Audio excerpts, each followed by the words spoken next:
আসসালামু আলাইকুম, আশা করি ভালো আছেন। আমিও ভালো আছি আলহামদুলিল্লাহ। আজকে যাচ্ছি আমার একজন আঙ্কেলের বিবাহ বার্ষিকী অনুষ্ঠানে। ওয়েদারটা অনেক খারাপ ছিল আজকের। চলে আসলাম জলডুব কেন্দ্রীয় জামে মসজিদে, নামাজ শেষ করে রওনা দিলাম ফাইনালি আলিশা সেন্টারে। আর এখানে টাকার জন্য গেট আটকানো হয়েছে, আর এখানে স্প্রে দিয়ে সবার অবস্থা বেহাল ছিল। অনুষ্ঠানের খাওয়া দাওয়া সব পর্বই শেষ। এখন আমরা বাড়ির উদ্দেশ্যে রওনা দিব। মাহমুদ আঙ্কেলের সাথে গল্প করতে করতে বাইকে যাচ্ছি, আর আমাদের ঠিক পিছনে ছিল বরের গাড়ি। আর এখানে স্কাউটের স্টুডেন্ট ভাইটা বলছিল যে একটু কষ্ট করে হেমলেটটা পরিধান করার জন্য। আর বিয়ানীবাজার আসার পর এখানে স্টুডেন্টের ট্রাফিক কন্ট্রোল দেখছিলাম হেঁটে হেঁটে।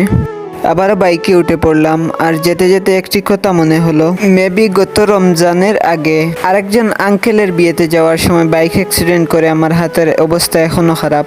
ফাইনালি আমরা চলে আসলাম আমাদের